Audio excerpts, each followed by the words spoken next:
ഇന്ന് നിങ്ങളെ ഞാൻ കാണിക്കുന്നത് പോട്ടിൽ എങ്ങനെ പ്ലാന്റ് നടാമെന്നുള്ളതാണ്. അപ്പം ഇത് ഇച്ചിരി വലിയ പോട്ടാ. അപ്പം ഞാനിത് ഫുൾ ഞാൻ മണ്ണ് നിറയ്ക്കത്തില്ല. കഴിഞ്ഞ ദിവസം ഞാൻ പയറിന്റെയും ബീൻസിന്റെയും ഒക്കെ ലീഫ്, ടൊമാറ്റോയുടെ ഒക്കെ ലീഫ് ഞാൻ കട്ട് ചെയ്തിട്ടുണ്ടായിരുന്നു. അത് ഞാൻ ഇതുപോലെ പ്ലാസ്റ്റിക് ബാഗില് ഇങ്ങനെ വെച്ചേക്കും. അല്ല, ഞാനത് കളയത്തില്ല.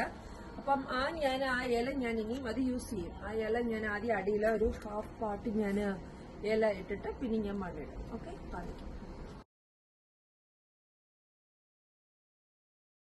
പിന്നെ ഇത് പോട്ടിംഗ് സോയിലാണ്. ഈ പോട്ടിംഗ് സോയിൽ ഞാൻ അതിനകത്ത് കുറച്ചിടും. ഓക്കെ, അത്രയും പോട്ടിംഗ് സോയിൽ ഇടും. പിന്നെ ഞാൻ ലീഫ് ഇടും.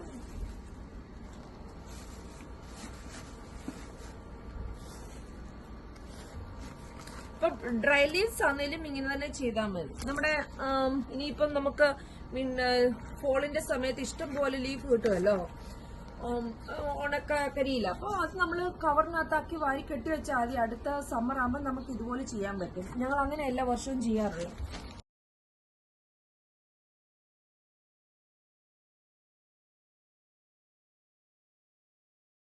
ഞാൻ ഫുള്ളി നിറയ്ക്കത്തില്ല. ഇത്രയും ഒരു മുക്കാൽ പാട്ടേ ഞാൻ മണ്ണും ലീഫും കൊണ്ട് നിറയ്ക്കത്തുള്ളൂ. അത് കഴിഞ്ഞ് ഇനി ഞാൻ ചെടി ഇച്ചിരി വളർന്നു വരുമ്പോൾ ഞാൻ പിന്നെ അതിനകത്തിൽ ഇച്ചിരി കൂടെ മണ്ണ് നിറയ്ക്കും. അങ്ങനെ ഞാൻ സാധാരണ ചെയ്യാറുള്ളത്. അപ്പൊ ഇനിയിപ്പോ ഞാൻ ഇതിനകത്ത് പ്ലാന്റ് നടുന്ന കാണിക്കാം. ഇത് ഞാൻ മുളകിന്റെ അരി ഞാൻ ചുമ്മാ ഇങ്ങനെ അവിടെ കൊണ്ട് പാകിയിട്ടുണ്ടായിരുന്നേ. ഇത് കാന്താരിയുടെ ആയിരുന്നു. കുറെ കിളുത്ത് നിപ്പുണ്ട്. കുറെയൊക്കെ ഞാൻ പോട്ടിലാക്കി. അപ്പം ഞാൻ നിങ്ങളെ കാണിക്കാൻ വേണ്ടി നോക്കിയപ്പോ അത് കുറെ നിൽക്കുന്നു. അപ്പൊ ഞാൻ അതൊക്കെ കാണിക്കാൻ. ഇതാ എന്റെ മുളക് ചെടിയെ. അങ്ങനെ ഇനിയിപ്പോ അറിയില്ല കിട്ടുമോന്ന്. സമയം ഒത്തിരിയായി. ഒന്ന് അടുക്ക് വെക്കുക, ജസ്റ്റ് ഒന്ന് ഉറപ്പിച്ചു വെക്കുക. ഇതിനകത്തപ്പോ ശക്കലും മണ്ണും കൂടെ വേണേ.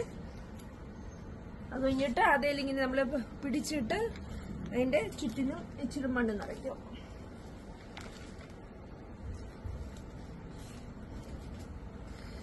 ഫുള്ളി നമ്മൾ മണ്ണ് നിറയ്ക്കത്തില്ല കേട്ടോ, കുറച്ചിട്ടേക്ക് ഞാൻ. അതിനി വളർന്നു വരുമ്പം ഞാൻ ഇച്ചിരി മണ്ണ് അതിന്റെ ചോട്ടി കൊടുക്കും. അങ്ങനെ പിന്നെ നല്ല മണ്ണ്. ഇങ്ങനെയാണ് ഞാൻ മണ്ണ് നിറയ്ക്കുന്നത്. ഓക്കെ, അപ്പം ഇനിയിപ്പോ നമ്മൾ വെള്ളം ഒഴിച്ചു കൊടുക്കുക. ഇച്ചിരി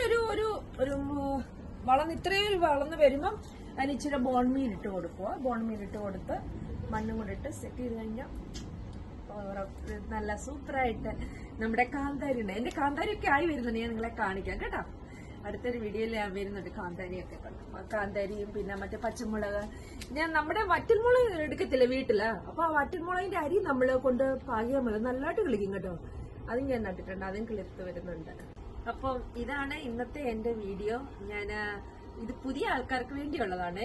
എല്ലാരും കാണും ചെയ്യുന്നവർ. എനിക്കൊന്ന് ഈ ഭൂരിഭാഗം ആൾക്കാർ എന്റെ ഫോളോവേഴ്സ് എല്ലാം എനിക്ക് തോന്നുന്നു കാണും ചെയ്യുന്നവരുണ്ട് ഇതിനകത്തില്ല. അപ്പം അവർക്ക് വേണ്ടി അവരുടെ അറിവുകൾ എനിക്കൂടെ പകർന്ന് എനിക്ക് വീഡിയോ അയച്ചു തരുക. പുതിയ രീതികൾ എങ്ങനെ നടുന്നൊക്കെ എനിക്കും അയച്ചു തരുക. അപ്പം ഇത് പുതിയ ആൾക്കാർക്ക് വേണ്ടിയുള്ളതാ. അപ്പം നിങ്ങൾ ഇത് ചെയ്ത് നോക്കുക, ഒന്ന് ട്രൈ ചെയ്ത് നോക്കാം. അപ്പം നിങ്ങൾക്ക് ഒരു മൈൻഡൊക്കെ ഒന്ന് ഫ്രഷ് ആവാൻ ഒത്തിരി നല്ലതാ ഇത്. ഒന്ന് ചെയ്ത് നോക്കിയിട്ട് എന്നെ അഭിപ്രായം അറിയിക്കുക. So thank you so much.